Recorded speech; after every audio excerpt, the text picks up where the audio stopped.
All right, what up? What a crazy, crazy, crazy night. Crazy night. Can you believe what happened to Arizona basketball? I mean, look, I understand that the story is Buffalo and how great a job Nate Oates did with that team. They were as locked in. Really, the way in which Arizona should play is the way in which Buffalo played. Fast, aggressive, fearless. I mean, it's pretty amazing what we saw from Buffalo. And this is a team that, you know, any of us who had tracked them since they got all their players eligible, you thought they had a chance to be pretty good. Obviously, I get you, Syracuse fan. Now all of a sudden, that's a Q1 win. But the story of the night, Tennessee looked great. Nova looked great.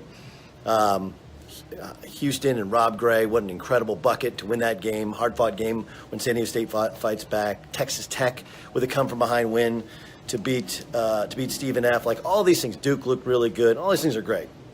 Okay, but the story of the night is Arizona basketball, and with all the turmoil and tumult, really, that took place this year, it's one thing to lose. It's another thing to just get smashed and humiliated.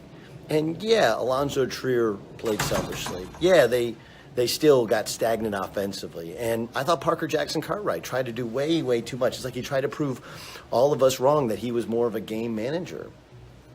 But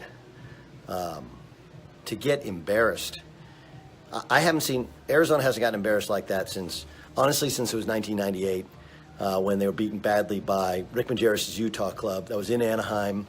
That was the Elite Eight, and that was a team that 5 returning starters from a national championship team. But at least that was Utah. And I'm not trying to take away from Nate and his Buffalo squad. It's as good a team as we've seen come out of the MAC. But it is a MAC team, and you are Arizona, and you have the number 1 and number 2 pick in the upcoming NBA draft. Raleigh Alkins, a good player. Ristich looked a step slow all day long. I don't think they went small. They should have gone small very early in the game.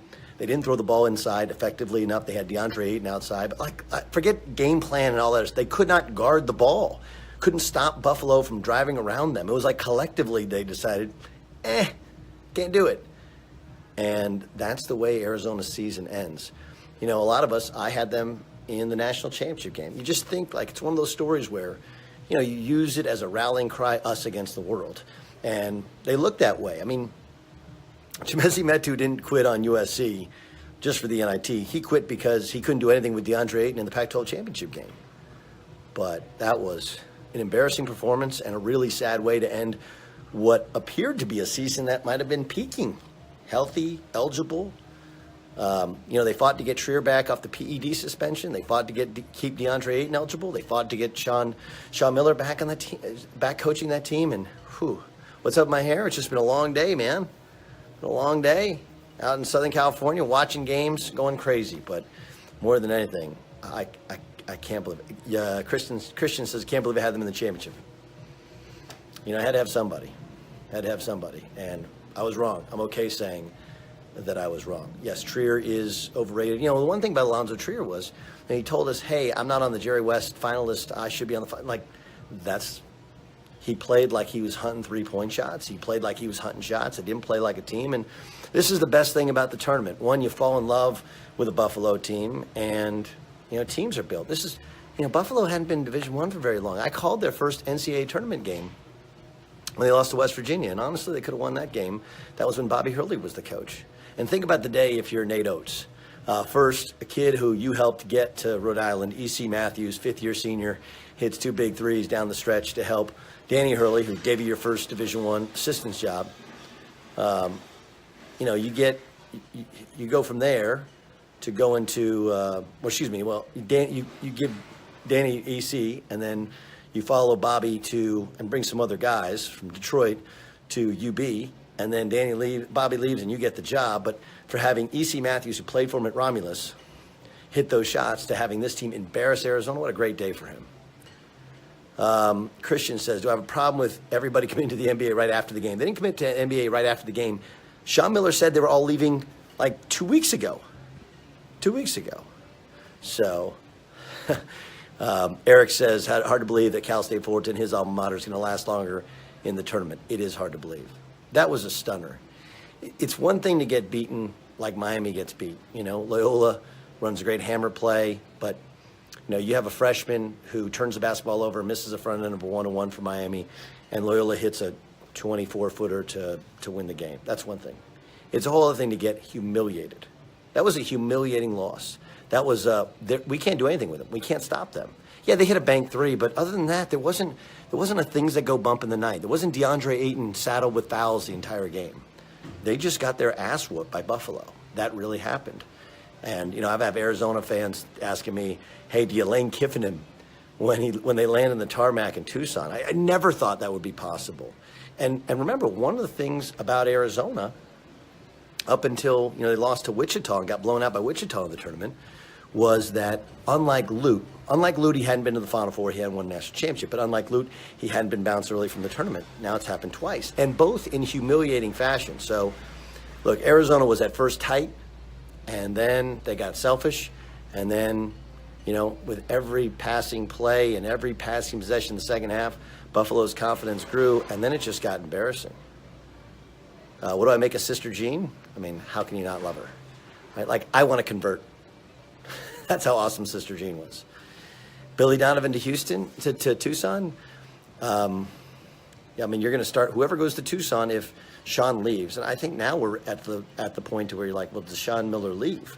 Does he go to the NBA as an assistant? Does he take another job? Does he stay and try and rebuild it? But that's the kind of thing. If you're an Oklahoma State fan, that's the kind of thing that happened when Les Miles was leaving for LSU and didn't tell anybody till after the game, and that's what the game plan looked like. But this is the NCAA tournament. Do you think Sean would have a fallout immediately? But now he's got to go either way, right? That's what Bart says. I don't know how you keep it together. Look, I know a lot of Arizona guys. I have a lot of Arizona friends, and none of them are happy. All of them think it's over. Some of them are crazy and want to fire Sean. Some just want him to leave.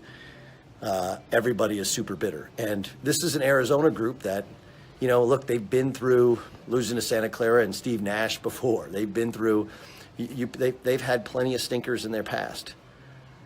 This one felt different. Felt really, really different. And it kind of overshadows what was an amazing day. Loyola's win, Texas Tech's win. Heck, I could kind of go back through it bit by bit.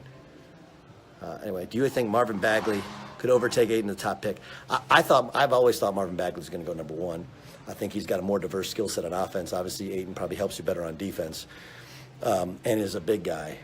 Look, there's a litany of quality big guys between Jokic and Karl Anthony Towns, and both the big guys in New Orleans, and Porzingis, and who am I forgetting? Joel Embiid. Right? There's plenty of young big guys that Ayton's going to have to match up with. I would still say Bagley, but boy, that was a performance for the ages for Buffalo, and unfortunately, it's going to take away from it because the story is Arizona.